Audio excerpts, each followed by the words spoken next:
Don't hit her. What is she putting in her mouth? Then why are you telling her? It was like a wire. All in that book. And I was like, I don't have a lot of money.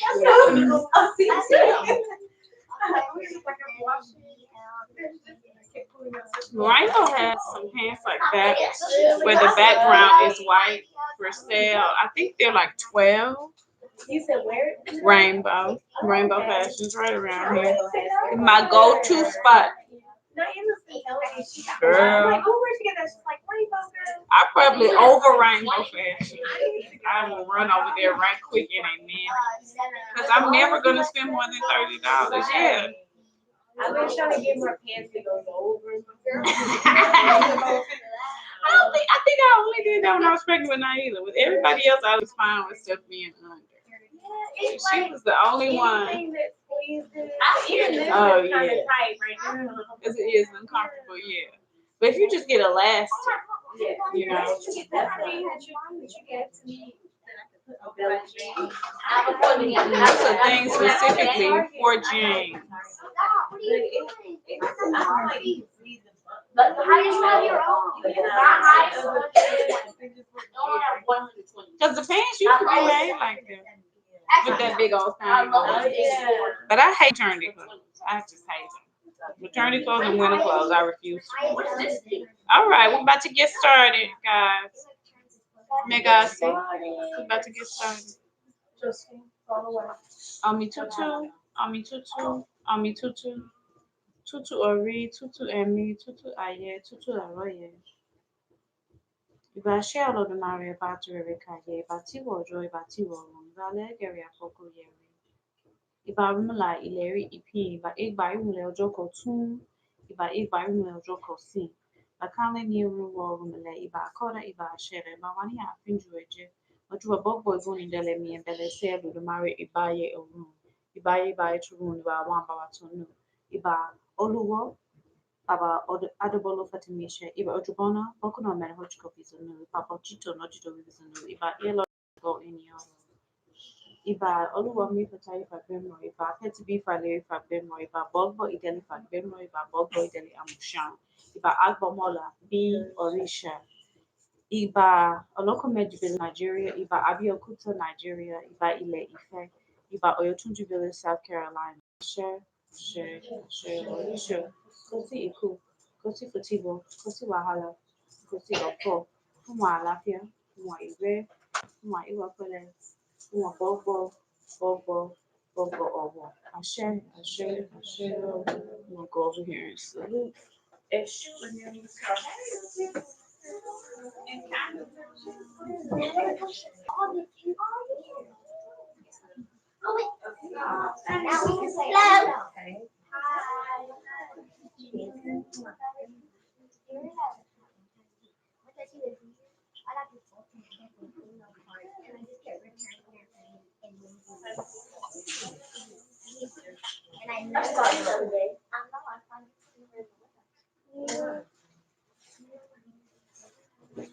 All right. So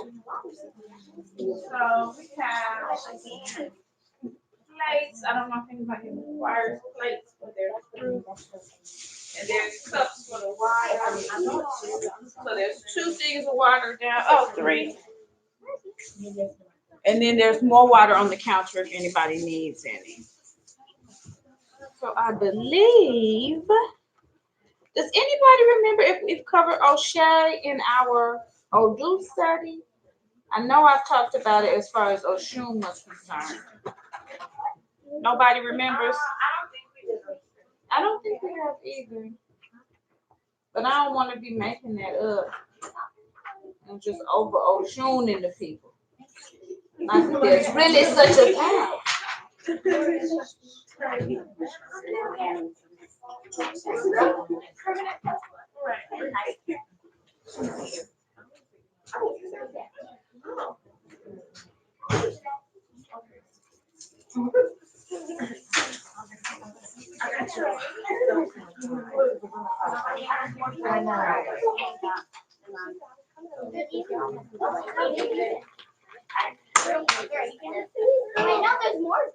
All right. So we will cover O'Shea, little people. I'm not going to talk over you. So we will cover O'Shea today. And we'll do one today and we'll do one the next time we meet. My poor little book just ain't got no kind of life left in it. It's just gone. I'm losing pages every day. I don't know how to remedy it. I don't know what to do. I think I'm past the point where I could have had it. There's a point in which you can like take it to Kinko's and they can like re-glue and put something right there, but I think it's past that. Well, that's gonna make a difference. Nubia. So let's see. Where will we go with O'Shea? Because what I do want to do is cover parts of it that I haven't covered. And I feel like I've done Ojidire, although I actually may not have. You think, have I done that? The parrot with her red tail feathers? No. Oh, Wait. did you do it online? Mm-hmm. Mm-hmm. Okay. And I know I've done Oshun and the 401. So let's do something new from O'Shea. And before we start that, did anybody have any questions on the last Odu that was covered? Someone I want to do.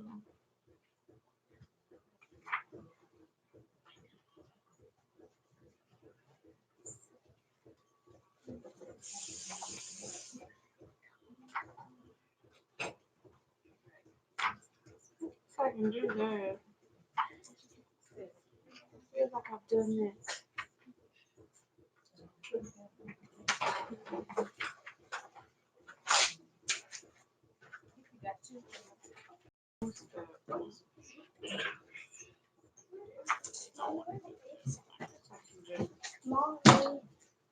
Have I done the Town of Women too? Mm-hmm.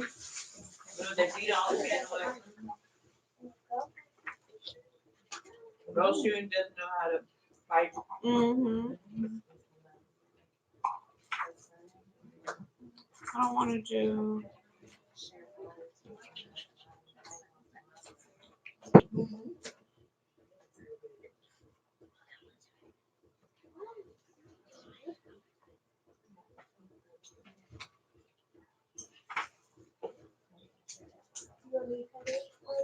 Okay, we'll do this one. Yes. Yes. Ask everybody to open it.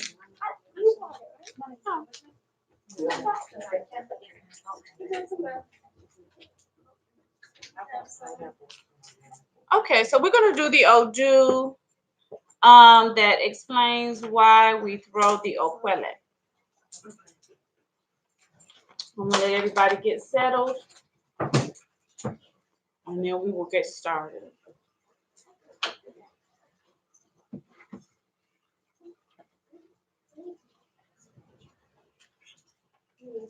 No, take it on the counter on the table.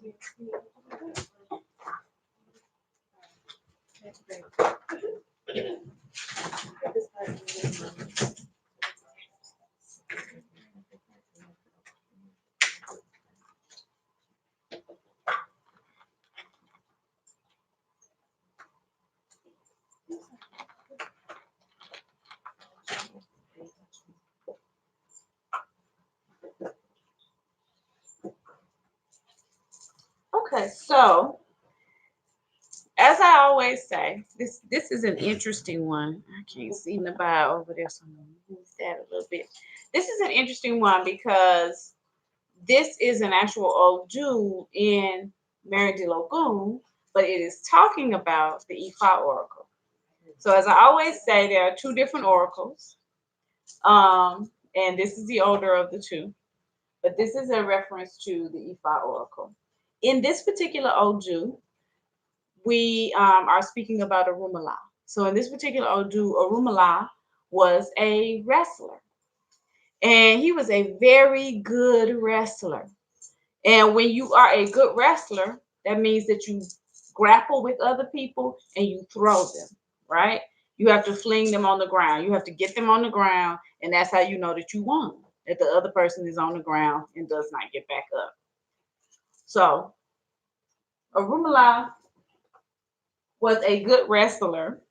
And so this Odu is saying that he was such a good wrestler that when they would bring him to different places, he would be given the opportunity to wrestle the king. So he was so good, they knew he was gonna, be able to beat all of the commoners, quote unquote commoners. So they're gonna let you wrestle the king. The king is the best wrestler that we have. So he went to the town of Orangun. And they said he failed the king of Orangun. So he picked him up, he grappled with him, he flung him on the ground, right? He went to the town of Ijero, wrestled every other man there. They said, well, now you got to wrestle the king. And he fails the king of Ijero, right? So, he's walking around and Orunmila, he's the best wrestler, right? He's the baddest thing out here, right? Orunmila is, he's not a big man. Orunmila is always described in the Odu as being small. He's a small man with a big head. And he's always described that way. And this is why he uses his head to make his living, right? So he was felling all these kings. He was throwing all these kings down, but he wasn't making no good living. And he was like, what do I need to do? I'm at the top of my profession. What am I doing wrong? And so he went to get a divination, which is what you do when you're doing everything you're supposed to do, but everything looks like it's going wrong. And you're like, well, I'm doing my part. So when you're doing your part and nothing is going right, then you know that what's failing you is something spiritual, right? You're doing your part, you're doing what you're supposed to do, but life still seems to be in chaos, then this is something spiritual. Now, if you ain't doing your part, then you're supposed to be doing your part before you come to get a divination. You won't be out here wilding in the streets and then come and sit on the mat and be like, I don't know why nothing ain't going right. Because I'm going to tell you what's going to happen, and Risha going to be like, it's you. You ain't doing what you're supposed to do. That's what's going to happen to us all. It has happened to us all. I'm not excluding myself from that. Sitting on the mat, I don't know how I'm going to achieve. Perhaps if you get up off your behind and do what you're supposed to do, then you can achieve so and so. So Orunmila was doing everything right. His destiny that he chose in this particular lifetime was to be a wrestler. He took the time to learn the skills of wrestling. He became the best wrestler. There was no one better than him out there. So he went to his diviner and he said, I'm a good wrestler. I'm the best wrestler out here. I've learned all of the skills, but I'm not making any money. The Odu that failed said, you have to let people throw you. Said, you're not going to fulfill your destiny until you start letting people throw you. So this was a blow to ego. This is a complete and total blow to ego, right? This is not how it works, right? We hate that. I hate that, right? I know I'm a wonderful writer. I've been writing since I was 11. I've gotten accolades on my writing since I was 11. And whenever there's an opportunity where somebody says, well, you're going to have to kind of take a back seat to the so-and-so, I hate it. It is an existential crisis. Like, I have to come. I might possibly have to fast. I can't take a back seat because I know that mine is the best, So it's like, are you really, like, seriously, that's not what's happening. So, of course, that's what Orunmila said, too. He paid for his divination. And he was like, yeah, I don't know about that. He didn't say that to the diviner. Because in those days, you didn't tell the diviner you don't know about that. You just said, okay, right? So he was like, stop letting people throw me. Right. And then he was an African man. Right. He was a Nigerian man. He didn't say Yoruba man. I'm not going to let anyone throw me. What are you speaking of? You are an idiot. You are speaking nonsense. This is bare nonsense. Are you finished? Yes, are you done? Are you done? Who does this? So we think about you think about just a regular human being and somebody saying your destiny is to let people flang you on the ground. So you think about just a regular human being. First of all, we don't want to hear that, right? So you take it on to a dude A dude don't want to hear. Take it on to a black dude. Oh, no, that ain't gonna never happen. Take it to a Yoruba dude. Please. You are completely playing games, right? So Rumala had to deliberate, right? He had to sit with this because Odu doesn't ever lie, right? It's not. It very rarely is it going to say what you want to hear, but it doesn't lie. So he knew that this was actually what he was going to have to do. So he had a choice. He could remain poor, or he could fulfill his financial destiny by letting people throw him. So let me go through here and see what else. You should not fail them anymore. You should let them fail you. That's literally what it says. I want to see what else the sacrifice was. So he also had to offer 10,000 calories. He also had to offer a pigeon, and he also had to offer a cock, which is a rooster, a male chicken. And so he sat and he deliberated with it. And he decided to try it. So he went back to the king of Orangun, right? And he said, let's wrestle again. Let us wrestle again. Oh. Let us do this thing again. See how this thing goes the second time. And at first the man was like, no, man. What, huh? You'd embarrass me in front of my whole subjects. Now, it's brothers now trying to compete with me for the throne, Saw somebody trying to take one of my 42 wives. No, man, I'm not wrestling you again. So first the king didn't want to do it. So Rumala convinced the king, come on, man, wrestle me again. And they wrestled. They had their battle. And Rumala even played it as though he was going to win. But at the very last moment, he let the king fail him, right? So the king threw him down. And of course, the whole town of Orangun was so excited, right? They were happy. Their king has now been replaced back in his, place of greatness. They can now look back upon him and say, okay, yeah, now we know he can protect us. Now we know he can take care of us. We're feeling this again now. We're going to stop trying to take one of his 42 wives. We ain't going to compete with him for a throne. We cool. We good with it, right? So then, after the match, the king said, come on, man, come into the palace, and I'm gonna let some of my healers minister to you because I beat you up pretty bad. And then you tell me what it is that you need.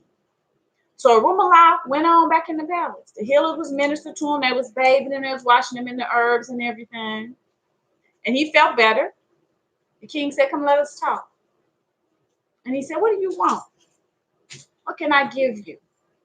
I done messed you up pretty bad. I know you're not in the best of financial straits.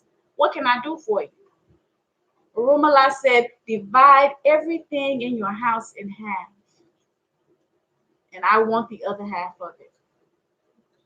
Because the moment was so full of ecstasy and happiness for the king of Orangun, he said, okay. He gave Rumala half of everything in his home. So Rumala was like, what is the line? Rumala was praising the diviners, and the diviners were praising the Orisha, that the Orisha had spoken the truth, right?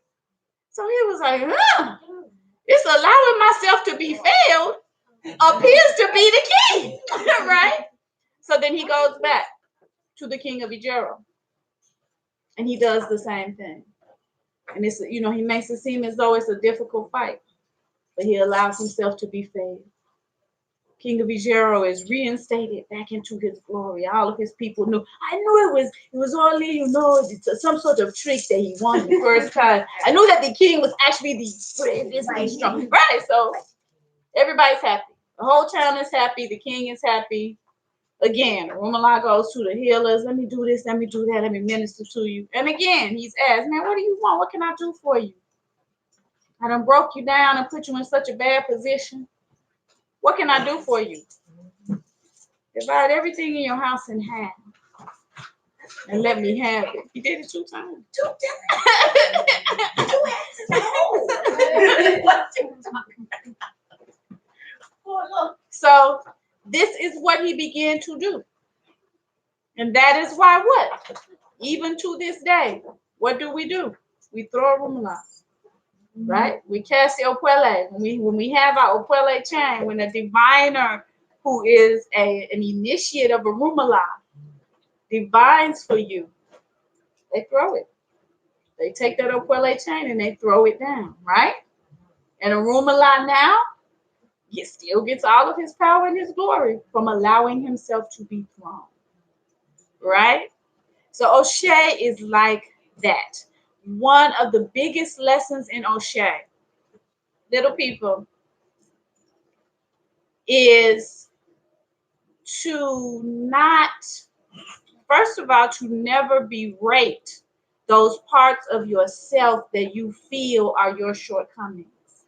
This is one of the biggest lessons of O'Shea. To embrace the parts of yourself that you think tear you down, the parts that make you not good enough, the parts that make you unworthy, right? O'Shea is all about that. Embrace those things. Look at those things. I always say, take them out. Give them some time and attention in the sun. The reason that those things come up in very ugly ways is because we work very hard to suppress them. Whereas those parts of ourselves that we think are good, or those parts of ourselves that we like, or those parts of ourselves that people around us like, oh, this is what they like, so this is the part I'm going to show. That always gets face in the sun. So it doesn't have to come out in an ugly way. But that place that we keep pushed down, right? It only gets to come out when we're really angry or when something really horrible is happening, that adrenaline kicks in and we can't keep those filters on anymore. We don't ever give it any time in the sun. So you have to take it out. You have to look at it. You have to journal with it. Ask it, what do you want? Why are you here? Why do you exist? Right? I've been afraid of the dark for as long as I can remember. And I had to ask it, what are you? Why do you exist? And then I remembered, oh, this is why I'm afraid of the dark, right? I have a personality trait that I can draw upon around people that I don't know that looks like I'm shy, right? And I had to ask it, why are you here? Why do you exist? You are keeping me from doing X, Y, and Z. And I can't just sit over here and not say anything. Where did you come from? Why? You have to talk to it. You have to give it some time in the sun. Then you can make a decision. Then you can say, well, this day is a good day to use the fear of the dark. This day is a good day to use a shy side of your personality. This day is not going to serve you. So when you feel it coming up, you can be like, no, this is not a time when I need you. So relax, right? Because now you know it. You sitting up suppressing it, pretending it doesn't exist, then you don't know it. And if you don't know it, you can't speak to it, and you can't do nothing about it, right? Nothing exists without balance.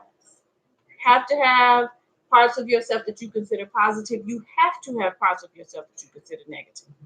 We are the ones responsible for creating this world that we live in. The world was created by the ancestral mother. That was us. We did it, right? So we made it like this. So you also don't get to look and say, well, why is it like that? Because that's how you made it. So you can make peace with it being like this because you're the one that decided it was going to be like this. So you might as well make peace with it. If you want it to be another way, then you should have done something different. But you didn't, right? We as a collective did not. This is what we decided upon. So there is dark, there is light, there is negative, there is positive. This is balance. This is beautiful. There's male, there's female. Look at that. That's beautiful balance. So you have to find a way to make peace. This is how O'Shea is. So in this particular Odu, Orunmila himself did not necessarily have a shortcoming, right? His shortcoming was in that he didn't want nobody to perceive him as having a shortcoming. But he didn't personally have a shortcoming. He was bad. He was the banging wrestler. He really was out here tearing everybody else up. But he couldn't have the thought of nobody even daring to think that he might not be the baddest wrestler. So that's why when it was time for his divination, the Orisha was like, well, that's what you're going to have to do. You then going to have to embrace the thought of people not thinking that you're the baddest wrestler. You have to have, there's no way around that balance. There is no way around that balance. It's going to come up. you can, and we as human beings are very astute in deceiving ourselves. We're very astute in the games that we play with ourselves, right? Every other animal, if you look at how every other animal is built, their head is in beautiful proportion to the rest of their body, right? This is why don't nobody else be acting like us when they giving birth, because that head is in beautiful proportion, right? So when her mommy pushed her out, it felt the way that it feels when the rest of their body slides out, right, with ease. Once you get that head out, the rest of it goes. Boop. It's very easy for everybody else, right? But with humans, the way that we decided to evolve because of our environment, and again, this was our decision. This was what was best for us at this time, right? With that branch of primates that we are in, the way that we decided to evolve, this head had to be bigger, right? That means we have types of thoughts that other creatures don't have to worry about. We over here deceiving ourselves. We over here making up narratives. Everything that we live is a narrative that's not true. It makes no difference what spirituality you practice, what culture you live in. Ain't none of it true. None of it is a real thing that's actually happening, right? We live according to narratives. That is the human way. There's nothing wrong with it. I love it. I'm a storyteller and a writer, so I love it, right? I probably love it more than most people. So I'm not saying it's wrong. But what I'm saying is there's no culture whose narrative you can point to and be like, that's true. That actually happened. There is not one. It does not exist. We live according to narratives that are not true, right? Only humans do that. Every other brother and sister that we have on this walk on Earth, Mother O'Neill Lake, they live according to what's true. If she has a kid and the kid passes away, she's going to have a moment of feeling away, but she's going to be able to move on because there's no untrue narrative attached to it. Nothing gets to exist forever. We know it. Intellectually, we know it. Once we get to be a certain age, we lived it. But we still don't live according to that narrative, do we? When something happens, even we knew it was my mother was sick for 20 years before she passed away, literally. And still, when it happened, what am I doing? What are you doing? It's the narrative that's running in our mind, but we got these big old heads, right? So it takes up a whole lot of energy. So because we live according to narratives that are not true, life has to always put things in front of us that remind us of what's actually going on. When you get reminded, but this is what's actually going on, then that's when you're in this moment of balance that Orunmila found himself in. Right? You got to let life fail you. F-E-L-L. Right? You got to let yourself be thrown sometimes. See what it's about. What's that ground about? What's down there? Check it out. What does it feel like to be the one on the losing end? What does that feel like? What emotions are included in that? What does it feel like to be the one that somebody's saying, I knew you wasn't going to win. She wasn't going to be able to do it. What does that feel like? You got to feel all of that. You do not always get to be the one to say, I knew she was going to do it. That's my girl. She always. You don't always get to be that girl. And some of us grow up 18 years. Ain't nobody ever said she can't do it. Ever. Whatever you put in front of me. Because in my mama's house, once my brothers went off to college, I was also the boy. So it wasn't that I was just that intellectual one. I was stronger than everybody else. I'm bigger than everybody else. My family is teeny tiny. So y'all looking like, how is she bigger than anybody? But that's only y'all who haven't met my siblings. But I'm bigger than them. So I was the one that, if mama wanted to move her furniture around, come move this couch. I was the one that did. So there was nothing.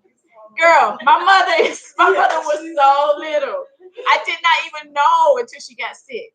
Because she loomed so huge in my mind. But you can ask Naya, she was a teeny tiny little person. So she goes, oh, baby, I can't move this. Come and move this, you know. And I'm fast. So even in my neighborhood, I could beat everybody.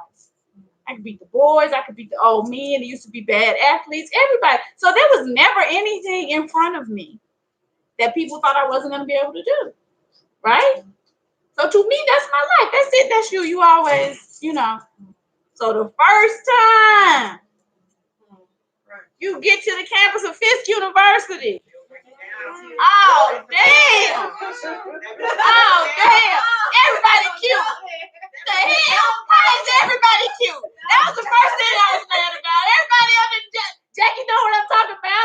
Now you look at testify. Gloria, y'all go on and testify.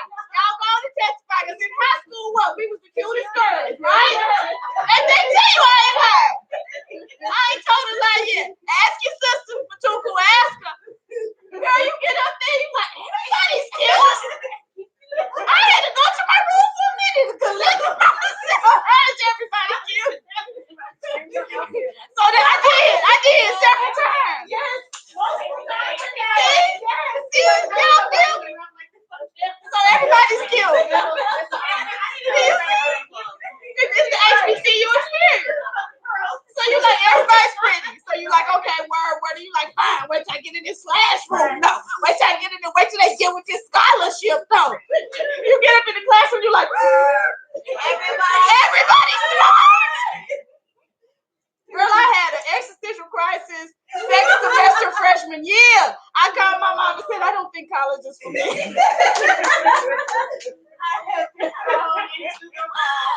cannot do it. Everybody was smart. And I ain't talking that play smart. You know, some people can just regurgitate what's on the page. I'm talking about that. I'm talking about everybody can take the information and analyze it. I was like, oh, I've never been in a place where other people could do that. Toe up was toe up, right? Had to get failed. Had to let life fail me. I had to see what that was like. What does that mean? Right? And what place did it put me in? How did it help me? I don't judge anybody.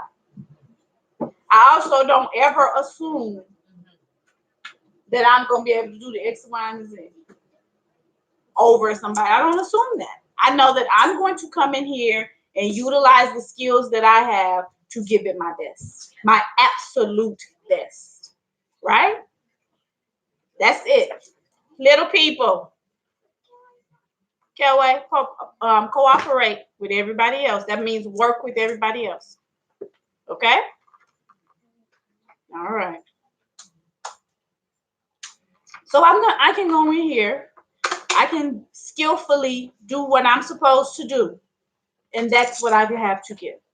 I can still be my absolute best, because for a second, I thought that what that let me off the hook of being the best. Oh, well, if everybody's smart and cute, I ain't got to worry about it. I get to be ugly and dumb. You know, I decided to do that, right? And of course, first, you know, that's not going to fly with your mama. That's the first person that's not going to go with that. What are you doing? Somebody just called me. I just got some mail that said, you made what grade? No, ma'am. That's not what I sent you up there for. So that's the first person that ain't going to fly with. And then secondly, it's not going to fly with you. Right? The thought of graduating without that cum laude was more than I could bear. It's like, okay, keep on playing these games. You're going to be thank you, Laude. And then you're going to be mad at yourself because you know you could have done better. So between my mother and my own Ori, I got myself together. Right? Just like a Rumala. You're not the only bad wrestler in the world. You're not the only astute, beautiful Black woman scholar in the world. You're not. Fisk University, Tennessee State University, Howard University, Hampton University, I could go on. It's full of them, right? This is where we thrive. This is where we live. This is where we exist. And we go on to teach there and mentor there and send our children there, et cetera, et cetera. So it's just not possible, right? You have to be comfortable with that. You have to be comfortable with that. And that's what O'Shea is about. O'Shea is about actual shortcomings that you have, actual shortcomings that exist. It's about mental shortcomings. It's about emotional and even physical shortcomings. There's one Eton in here about a brother who only had one leg. Remember, fall down for them to see? We'll do that one next week. Yeah, he was born with just one leg. Right? He had to go to the diviners and figure out, what am I going to do to make my living? Right? Ancient Anago society was an agrarian society, a farming society, right? So you farmed and then you went and sold your wares. Difficult to do with one leg. So he had to figure out how was he supposed to do that. Of course, in ancient times, we didn't have prosthetics, right? So he really had to figure it out with just that one leg. So O'Shea is about those kind of shortcomings that you know exist. But O'Shea is also just about that balancing factor in life. That even when you don't necessarily have shortcomings, that life is going to present you with situations where you will have to allow yourself to be calm, to be fair. Arumala, that's all that we do with him to this day. We still just throw him, right? Can you imagine the Opuele getting up and throwing you? You on the mat and the little chain gets up and picks you up. You're like, no, this is wrong, right? That's how the Kings was feeling. You ain't supposed to throw me, man. But now we feel like everything is set to rights. We look at the Opuele and we're like, yeah, that's something that you throw, right? And Arumala feels that way too. You can have everybody's will, sometimes even more. So you have to divorce yourself, and the older you get, the easier it is. But you have to divorce yourself from expectations. And it sounds so funny when I say it now. The first time I ever read that and heard that on the mat, I was probably 26, 27. And, you know, it sounded good. I was like, oh, okay, yeah, that's deep, you know. But in my mind, I was like, that doesn't make a bit of sense, you know. But now, as a mature lady, 20 years older than that, then I work hard every day not to have expectations of anything. From that smoothie that I make as soon as I wake up, I don't even have expectations of how it's going to taste. Because then I can't be disappointed. And it's unrealistic to have expectations. That's an unrealistic thing. This is what's going to happen. If I homeschool all my kids and they only watch TV on the weekends and we do the X, the Y, and the Z, they're going to grow up to do this, this, and this. Ain't none of y'all did man one of them things. Y'all are wonderful. Y'all are the best people that I know. I love y'all. And y'all don't make mistakes in my eyes. I ain't seen not one mistake ever. Since y'all have been grown, y'all made a whole lot of y'all kids. But the grown versions of y'all don't make no mistakes. It's like magic. But that was my expectation. There was a lot of time and energy put into making that expectation come to fruition. And the first time I realized that that wasn't going to happen, I was devastated. I took to my bed. Literally. I don't think I got up for 2 days. And that was the first moment that I said, you don't get to have expectations. You don't get to control these people's destiny. You've been telling them their whole life that you don't control their destiny. But in the back of your mind, you sneakily thought you could. You was on the sneak tip trying to be the puppet master to the bag. And I fooled my own self. I fooled myself.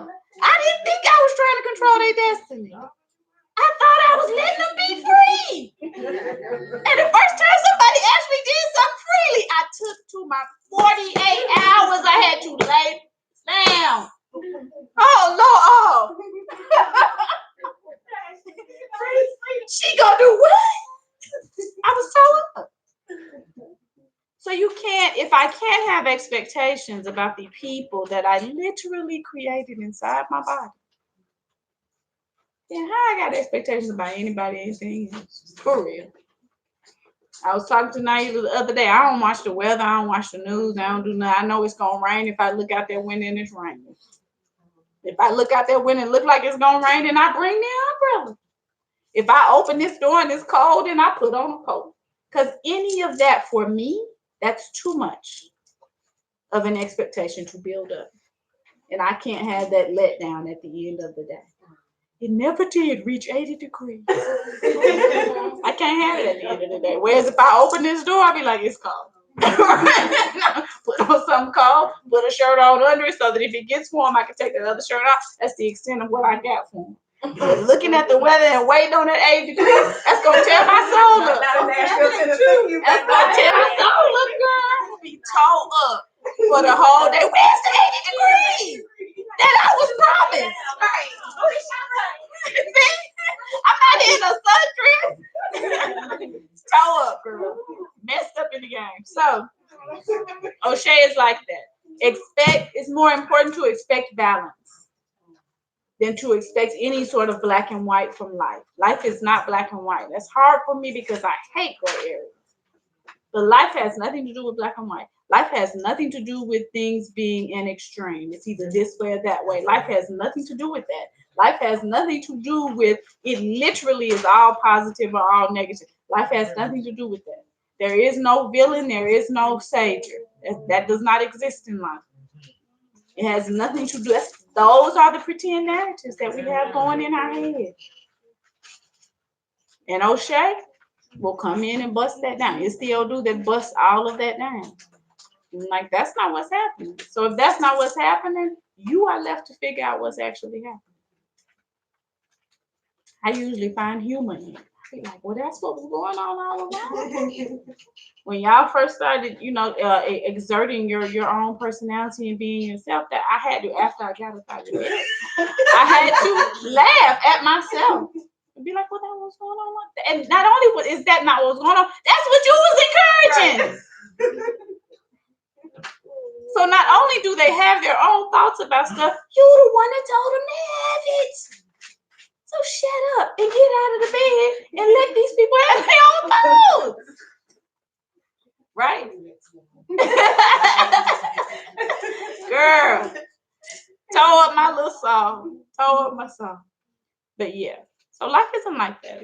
Life has nothing to do with those extremes. We create those extremes as human beings. And we cannot. We can choose to not. We can choose to be okay with the gray. We can choose to be okay in the middle. Remember that all the Ashe in the universe comes from the ancestral mothers. They don't bless anything that's not balanced. So when you're not in the middle, you ain't getting no blessings no more. Because the extremes are pretend. We've made those up as humans. If you do this, you good. If you do that, you bad, right? We are old enough to know that's how it works. Sometimes people do this. Sometimes people do that. That's it. Neither one of them makes them bad or good because everybody has both inside, right? We're now at a point in society where we can be honest and say, if you do this, you're male. If you do this, you're female. Now we're agreeing in society that that's how it works, right? And even biologically, it's not true, right? We made that up. We decided on that. Well, this must mean this and this must mean that. But now we have to biologically, scientifically look at the human body and no, it doesn't mean that. Right? That's an extreme we made up. And we should have known. Well, ancient cultures knew that it wasn't true because ancient cultures are realistic about the fact that nothing exists in these extremes. That's your mind. Right? That's your mind. Even if we look at the concept of race, obviously the concept of ethnicity is factual. Concept of cultures is factual. We look at the concept of race, right? Everybody's black, y'all. That's the truth of life. It is varying degrees of blackness. That's all. You are not one thing or another thing. It's not possible for you to be that. It all came from one little bitty black woman in East Africa. So everybody's actually black. So when people say, well, you do this, you black. If you look like this, you ain't black. There's no such thing as ain't black. That doesn't exist. It's all a varying degree of blackness, right? There's no this or that. You know? So we have to get comfortable. And I don't mean to make that sound like that's something I figured out. I'm saying this is something I too work on every day. In every aspect of my life. What is okay to do? What is okay not to do? And why? Why do I give myself permission to do this? I don't give myself permission to do that. Why do I feel like this if I step over this line? Why does this make me feel guilty and horrible and beat myself up? But if I'm over here on this line and I feel like I'm being the queen, whatever that means, right? So that's O'Shea. That is literally every story that I can think of in O'Shea is like that. This one I like because it's more extreme than most. So any questions, any comments? Yes, ma'am. So then the balance of finding the balance, but at the same time not playing small.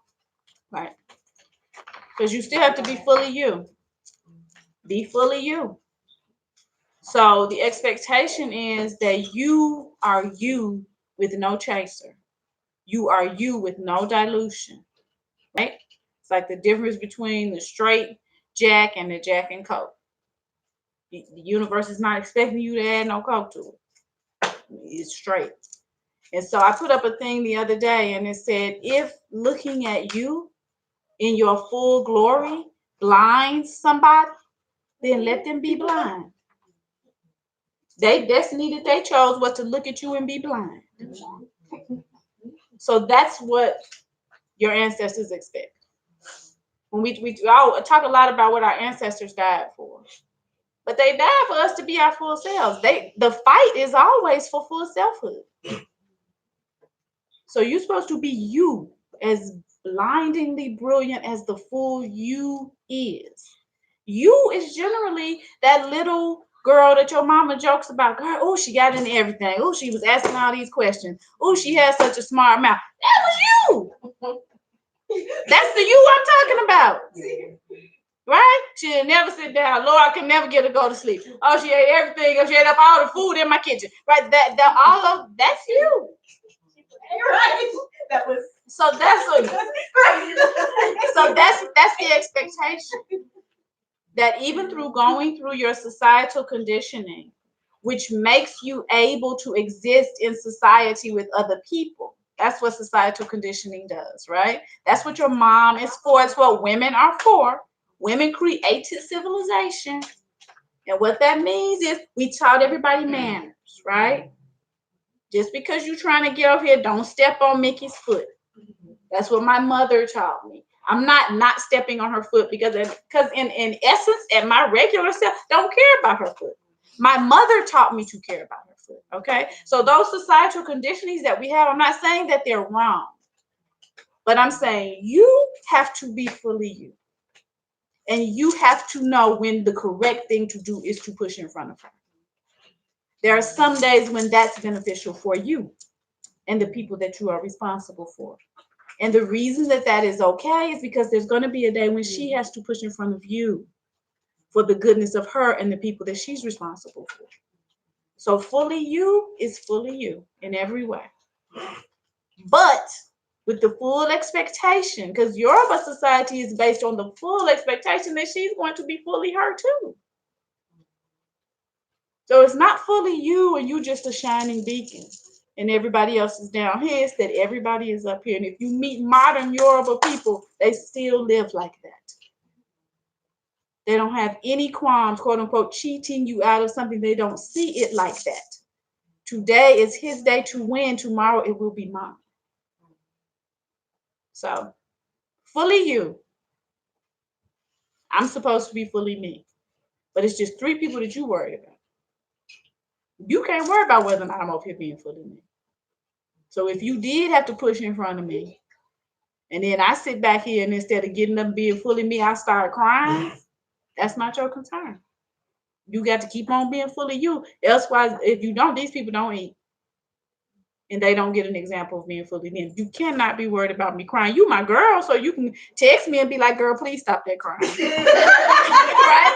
But if you wasn't my girl, then don't even do that. That's not where your energy is supposed to be. You know? You ain't even got to send no love. If I'm not your girl, why you send something? You waste your energy on, you send love to these people and to you. And eventually I'm supposed to figure it out. That's, and it's harsh. But I mean, nature is harsh.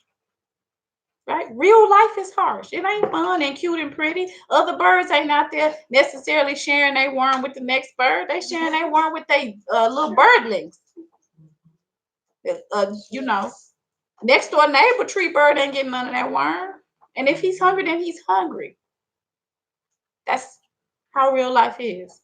It sounds harsh because, like I said, we following these false narratives.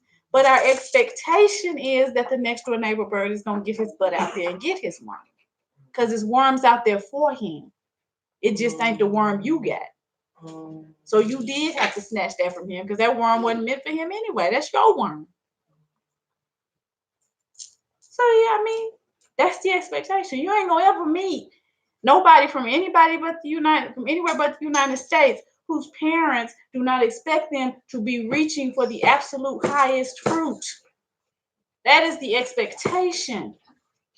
No, you cannot be at the middle of the class. Yes, you should be at the top of the class. And I know that that person is your best friend, but if you come in here again and your grades are lower than hers, you're going to be in trouble. It's only in the United States where we pretend that it's so loving and nice to let other people get ahead. Ain't nobody else pretending that. No other country in the world is pretending that. And while they're feeding it to their children, they're telling there's something. Exactly. And that's not even white people here. I'm doing that. That's just for us. I ain't worried about no darn equality. That's unrealistic. That does not make sense. You worry about what's beneficial for you and the people that you are concerned with. And everybody else is supposed to do the same. And if you're a community, then what we are doing is we each are worried about ourselves, but we're assuming responsibility for all of these people. So it's still the same. When I went away to Fisk University, we were members of Bethel AME Church. Everyone in the church took up a collection so that I wouldn't go to school broke. Because whatever I learned at Fisk, I'm supposed to come back and help all of them. And even when I stopped being Christian, the mothers of the church would say, you need to come and do a speech. You need to come. They still would send me the little letter on Women's Day. You supposed to be here. Oh, Mother so-and-so, yeah, baby, I heard you say that. But you supposed to be here. So it had nothing to do with the religion I practice. It had to do with, this is the community you grew up in. This is the community that fed you, that clothed you, that made sure that you didn't get kidnapped when you was running up and down out in these streets. This is the community that told your daddy when you was fanning your tail around these little no good boys. They called your daddy and said, you know, she's out here fanning your tail. And your daddy got in the city truck and came around there and you embarrassed you. Right? This is that community. This is the community that congratulated you and made sure that your children had what they needed when you got married and began to give birth, right? So nobody care what religion you praise. You come right here and do this Women's Day speech. You done graduated from that school, you come on and do this speech for these young people, right? So when you look at community, that's what's supposed to be happening. So then that is why people help each other out, and that is why people share resources, because we're expecting a return on our investment. Everything is reciprocal. The kindness of your heart is based upon what you can spare according to the people that you have to take care of. Life is reciprocity. The universe is reciprocal. So that's community. So that's what you see within that. But in this society, in the United States, then we're taught that that extends in some way that it doesn't. And that's why we as Black people, we as middle class people, we as poor people always get the short end of the stick. Because we out here being nice. Oh no, let me let her go on and get. Nobody else is doing that. So when you let her go on and get, then you can't be surprised when she becomes your supervisor. Don't say nothing then, because you the one that let her go on and get. Oh, let me step back so she can. Nobody's doing that. I dare you to go to a Nigerian mother and tell her that you stepped back so that Sue May could get so-and-so. You ain't going to live to see the next day. It's done. It's over for you. Right? So, yeah. That's the balance between that. Is the expectation is that you're being your full self. You're being your full self with the knowledge that the universe is a place of balance. The universe supports balance. It exists on balance. So you know that there will be days that someone else's full self is going to outshine yours. Someone else's full self is going to take precedence over yours. And you know that that's coming because that's how life is set up. That does not give you permission to stop being your full self. Okay? Everybody had to take a break and regroup. You know, you got to take a minute and pull it back in the road. But no, you still expected to be out there pushing just as hard. Yes, ma'am. I think that what a blockage for us is the conditioning. Our egos are conditioned to be. We're egotistical. We're very. That's it. We're elitists in our That's own it. mind. We are taught to be that way. And when it comes to losing, I am not a fan. Girl, so hard. Because I grew up doing no wrong. You know what I'm saying? I can relate to who you are. So I was like, and I realized that I'm reading more things and I'm seeing more things. And it talks about life and how if you don't take risks, you're really not living. And I get it. And I can conceptualize that. I'm like, yeah, you're right. But when it comes up to me and I'm analyzing things based on what I know, I'm like, I don't know if that's going Right. Oh, how can I do it? Yeah. Or you remain neutral until you acquire what you need to then have enough confidence to say, I can't make one. Some people can do it better than others. Right. But hey. But I was like, okay, that expectation thing, I'm realizing it in life. I mean, I've had this conversation with myself before, and I have released expectations in a lot of areas because it just makes sense, and the resistance is gone. Yeah. Like, when you're doing things in life, and it was free flowing, like literally free flowing. The resistance wasn't there. I have to take note of the fact of what I did and why I did it. Because I'm like, oh, okay, there was no resistance there. I didn't have to think myself or fake this or you just were. And sometimes the societal norms or the things that we're taught would buck up against that if you would let it. Yes. And I was like, okay, if there is no resistance, then you go with those things. But those releasing expectations, we really feel like you hear that word, especially in relationships. I don't have any expectations. Oh no, it's just horrible. You think like it's a bad word.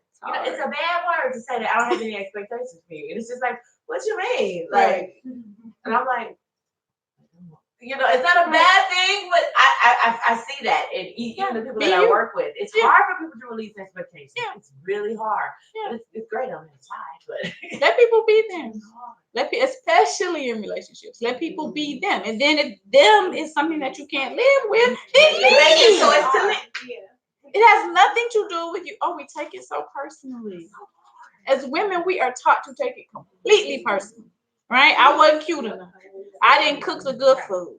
I wasn't throwing down, in the what. I wasn't doing this right? We take it completely as whether this is who that person is. And if you can live with it, then you can live with it. And that's fine. If you can't, then you can't. You don't get to have expectations. Expectations would tear it all up. But would you have expectations comparable to the word goals? Because it's yes. Now you have to have goals. You have to have goals. Expect people to meet them. Is that the you have to know what you can live with. That's in a relationship. That's as far as I will go.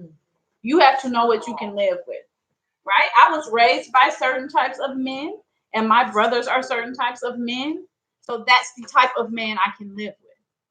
I can't live with another type of man. Tried it. Can't do it.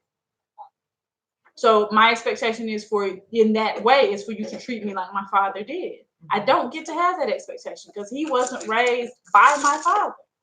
But I know that if you don't treat me the way that my father did, then I can't live with you. So I can say that, and I can be comfortable with that. This is the treatment I can live with. This is the treatment I can't. What you are doing with your life is what you're doing with your life, and that's fine. Because once you release expectations, you can release judgment. Right. That's fine. That's just you being you. I can know that you ain't proper for me. And be clear about that. That's not it. Can't do it. Can't live with it. Cannot flourish within it. And that's it. For yourself, yes, you have to set goals. But when you release expectations, then that's when you're not saying to yourself, I have to have this master's degree by 30. I have to have this PhD by 35. Those are the things that trip you up. Because then when life happens, and life is always going to be happening, then you will begin to feel like a failure. Once you feel like a failure, it is impossible for you to be your full self. And in order for you to manifest this destiny that you created before you came into the womb of your mother, you have to be your full self. That's how you set it up. We set it up like that. Only your full self can fulfill that destiny. But once we had that mapped out thing, right? We was used to doing everything right. And then something happened and we were, I all off the map, right? That was it. Well, then I guess I don't get to do any of that, right? That's what we decided. And I'm going to tell you what's going to happen because I'm living it. Is that you're going to decide, well, I don't get to do any of that now because I veered completely off the path and life is going to keep on telling you no. That's the destiny that you chose and that is what I expect you to do. You are not going to be at peace with yourself until you do it. Because that's the destiny that you chose. Nobody else chose it. You made it up. So goals, yes. But still, expectations don't work out. Because life is going to do what it's doing. So you're working towards doing this thing. But if you say, okay, I have to veer off and do this thing over here. I have had this baby, right? I am working towards this degree at Fisk. In my junior year, I have had this baby. I knew this was the proper thing for me to do. I made this decision and said, okay, this is what I need to do, right? So 1991, I did not graduate from Fisk. 1991, I made this person right here, right?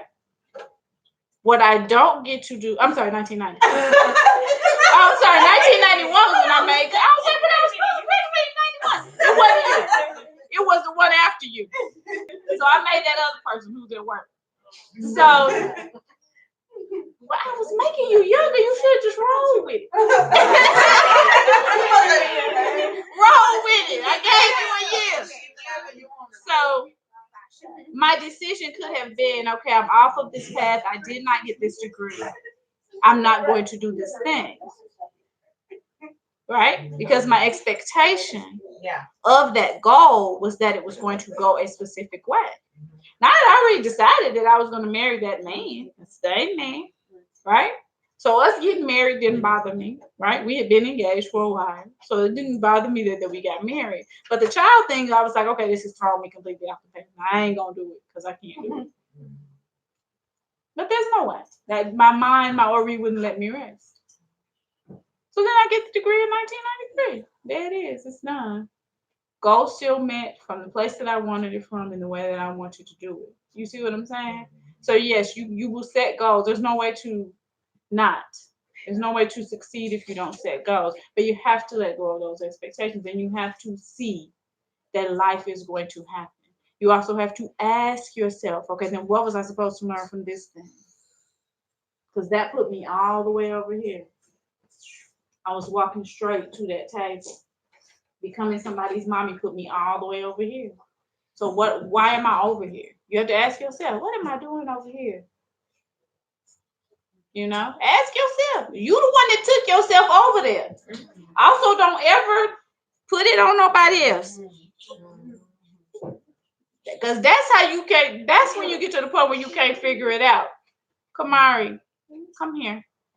That's when you get to the point where you can't figure it out, is when you put it on somebody else. See right there. You chose this thing. Everybody can't swallow that pill. That's hard. I chose. You did. But I was raised with that. My mother used to tell us that when we were little.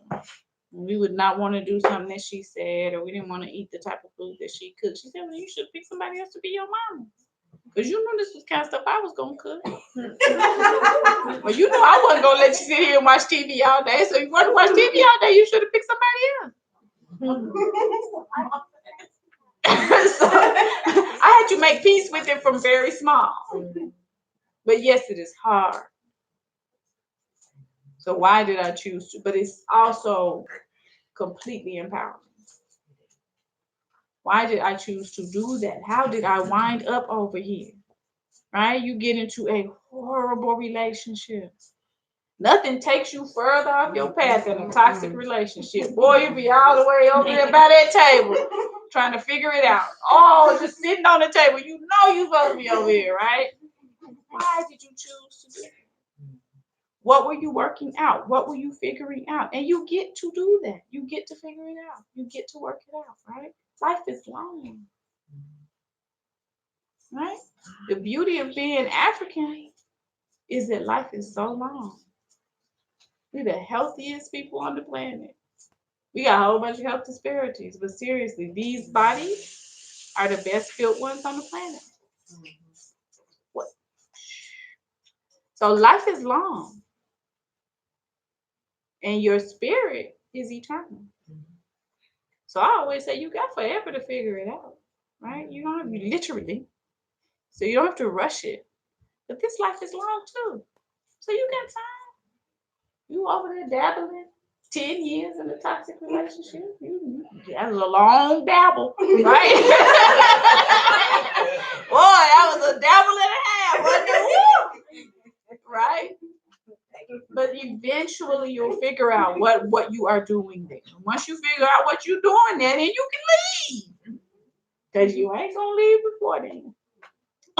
You going to be there till you figure it out. You'll be like, oh, that's what I thought I was doing. Never mind. Gonna do that over here, headed toward this goal that I meant to be reaching. Right? Because that's where I thought I was going. Right. But yeah.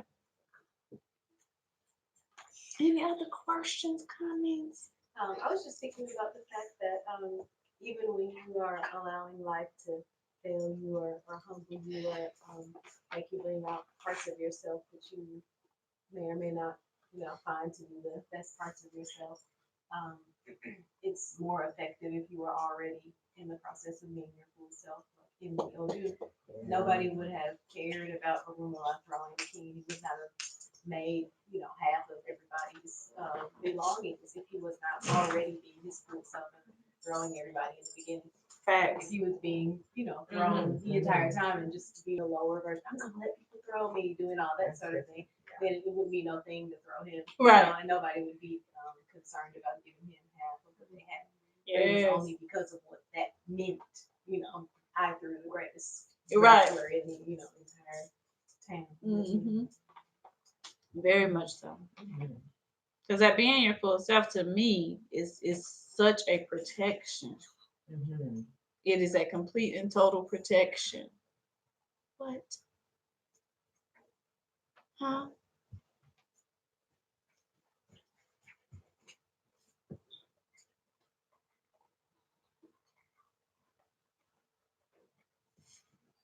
I don't understand what you're saying. Is it his?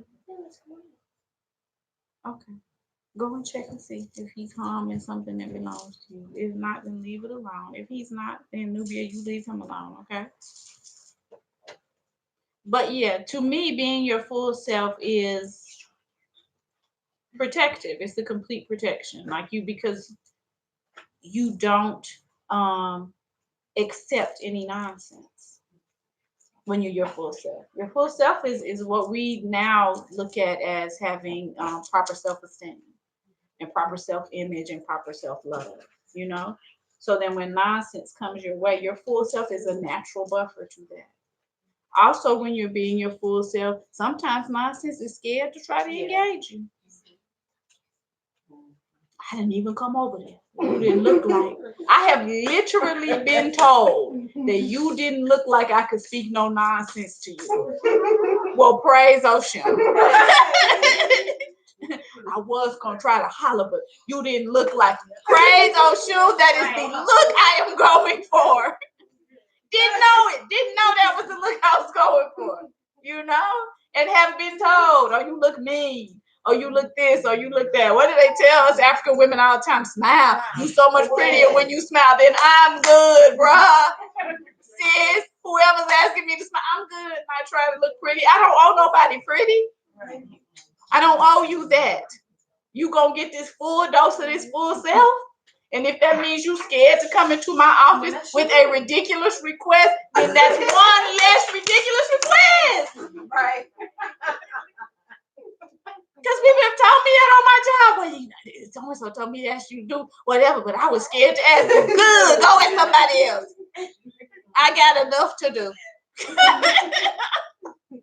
That full self is a protective buffer. It is it's a little bubble that you can be in and you just protect it. Because people who know you will be like, oh, no, she's not me. Oh, no, I talk to her all the time. And everybody's shocked. You talk to her all the time. She looks like an ogre. Yeah, you what? You just texted him. No.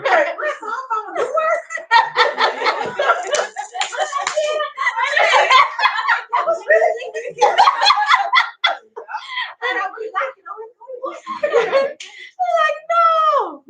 That's that full. What did they say in church? Put on the full armor of God.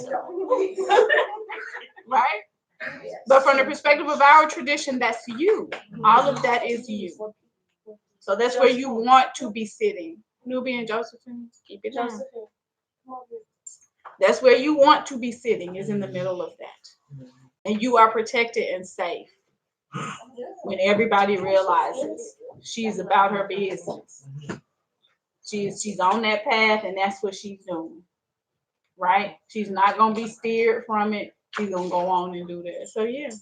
Then you at that highest point in your selfhood. And whatever happens from there is just an offshoot of your selfhood. So like you said, it didn't mean something. Otherwise, yeah. If he was just a mediocre wrestler, ain't nobody giving him half or feeling him. Man, everybody feeling you, boy. You getting thrown on a daily basis. That's just your destiny. You know, nobody cares. So yes. But to me, that's the tragedy of being anything other than a rich white man in America, is that you are socialized not to be your full self. Yes. And your full self is the caricature, and your full self is the negative thing, and your full self is the thing that everybody makes fun of. Because anywhere else I go and see Black people being themselves fully, then I am always in the realization, you couldn't even do that in the United States. You couldn't even laugh that loud. I mean, you could, but you know what I'm saying? It's like all this stuff attached to you even laughing. You know? I think that's Yeah. Not being your full self. You have to fight. You do. To be your full self. And it's easy when you're surrounded by like minds. And It we is. do that, It is. on purpose so that we can have practice by not being inhibited. And exhale.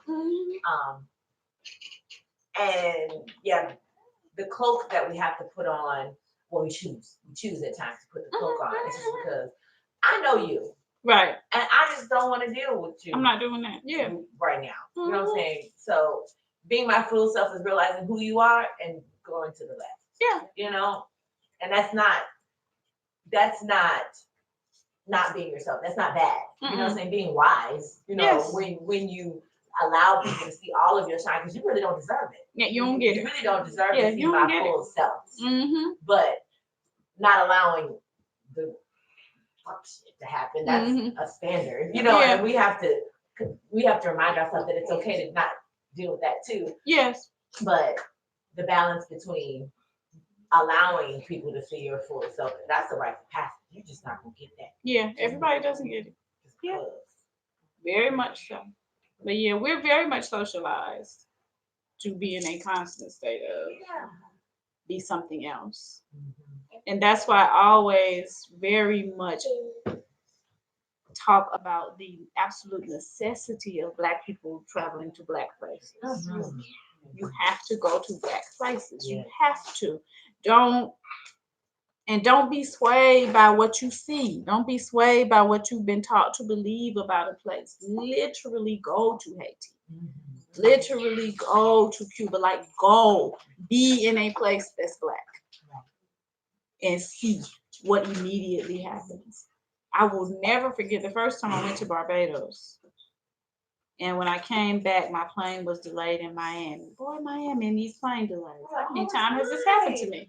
But my plane was delayed in Miami, and everybody who was coming from the Caribbean, our planes had gotten delayed. So we were at the terminal in Miami waiting for them to give us our hotel vouchers and for the shuttle to take us to whatever hotel they had booked us in. And there was this old, decrepit, like frail white woman. I mean, looked like, if you blew on her, and my mother used to say, she would fall over. Like, I mean, she was just frail. And so while we were all sitting there waiting, we were asking, where have you been? Where have you been? Where have you been? Where have you been? And this old white woman was coming from Haiti. And she was like, I go every year. It's the most beautiful country. I've traveled all over the world. This is the most beautiful country I've ever been in. I feel the most safe.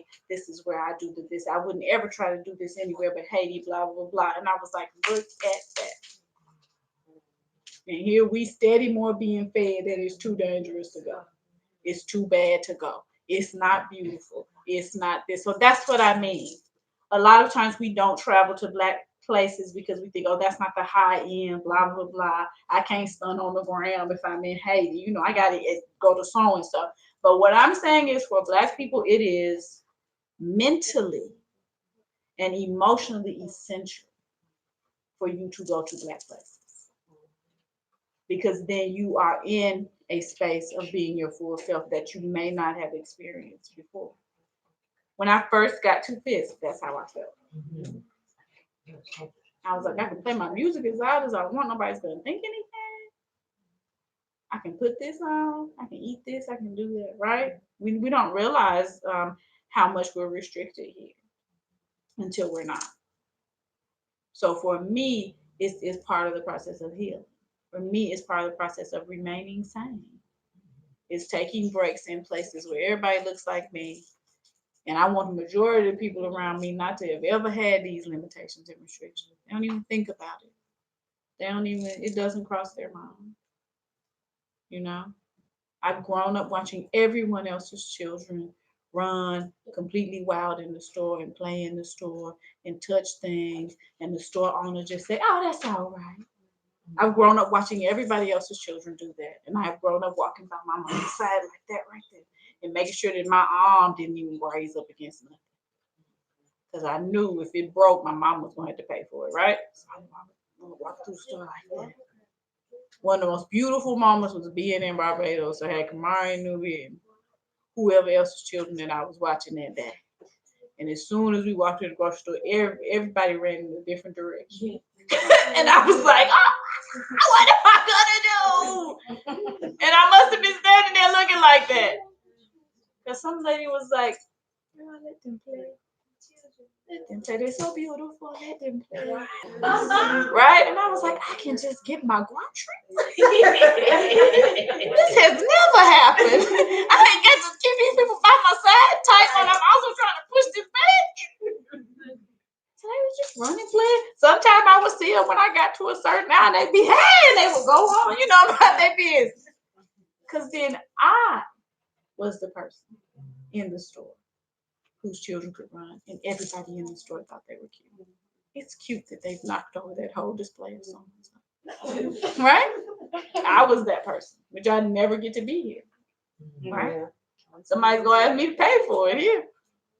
But they're so cute. Oh, they're so active. Oh, they're so beautiful. It's my kids. Free up Black's children. Right. Oh, I let them baby free up. Let them run. So, to me, that's a matter of sanity. And part of why we don't do it is because we've been taught, you know, if it's only going to cost you $400 to go, then it must be dangerous to go. So we got to let go of that. Go. See. Be with your people. Even if that just means you're going to go, you're going to fly over there, you're going to get you a place to stay, you're going to go sit somewhere in the middle of a square. You're just going to sit and chill, just watch your people pass by.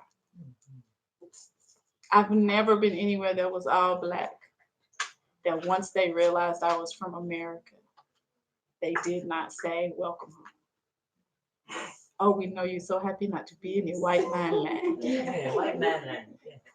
Never been anywhere where they didn't say that. They say it to me in Jamaica. They say it to me. They don't say it to me in Barbados no more because they see me too frequently. They said it to me in Haiti. But they will say, we know you're happy to be home. But the first couple of times I went, oh, sis. I'm so happy not to be in a white man. I was like, word. Y'all know it. Y'all know how happy it is. We know you're happy. I'll be like, word. And I be in the market in Nigeria, as soon as I open my mouth and they realize I'm not from there, the elders would come and hug me. Oh, we're so happy you're home. We know you're so happy not to be over there. Do y'all know? Boy, you know it intellectually, but man, I know it. from in here. When I got ready, the first time when I was in Nigeria and I got ready to come home, they didn't want me to leave. They said, don't go back to that terrible place. Because when I first got there, they thought America was fine, right? They was trying to figure out how I could bring them over here. But as I was truthful with them about what it meant to live in America, when it was time for me to leave, they said, don't leave. Don't go back to that terrible place. Send for your children, because my children were here, and just stay. You can stay with us. Y'all can live with us till y'all figure it out. And had I not been married, I would still be in Nigeria. It was his decision to come back. It was not mine. So we have to go for our sanity. We have to go to see what it feels like to actually be somewhere where it's safe to be your full self. Because so much of the self that you have suppressed is for the purpose of protection. It's for the purpose of safety, which is why you said that's why it's wise. That's why you have to be wise about it, right? That's why our mothers raised us the way that they did, to know those parts of yourself that you suck in and those parts of yourself that you hold down. So I'm not denigrating that, and I'm not pretending that that's not where we live, you know? And with social media, it's much easier for us to see that that's where we live. Yeah. Right? Because the stuff my mom used to tell me, I mean, if I didn't see it, I didn't necessarily believe it. But, you know, my mama didn't let me grow into adulthood not knowing that I was living in a snake pit. She let me know this is a snake pit. Be careful, right? So because we live here and we choose to stay here, and you have to take those periodic times of rest. But you go somewhere that ain't the snake pit. We bad. We bad for existing in this bad boy for hundreds of years. You got to give it to us. But living in the freaking snake pit, literally, for centuries. We still reproduce. We have not only survived, we have thrived. We bad. We bad. I ain't taking that away from us. But good God, you can't do that all the time. We are built for it. It is in our DNA. Our ancestors put it in there. So yes, we can do it. But can do it and should do it are two different things. So we gotta take them breaks. You gotta go somewhere that ain't the snake pit.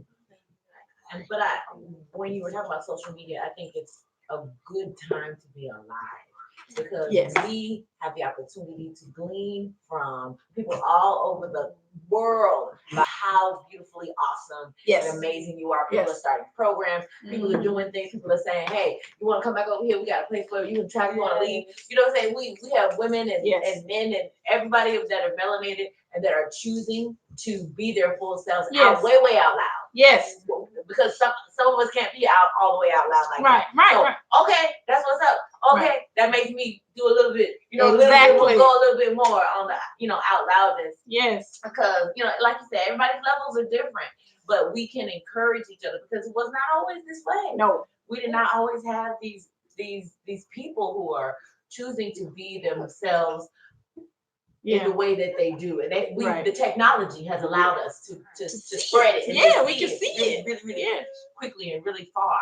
So I said yes, even though we have to, play the game. You got to. We definitely have people that are doing it right along with us. Yes, because I like the fact that being proud and Black. I mean, I'm not saying it wasn't a trend or a popular, in the past, right? But we are really taking hold, of that now. People are embracing who they are ancestrally and just all this wonderful stuff. Yeah, it makes it not so daunting to bring people into the world, right? Because it's like I don't know if I want to bring anybody here with this, right? Who is doing that? Yeah, very true. Very true. Any other questions, comments?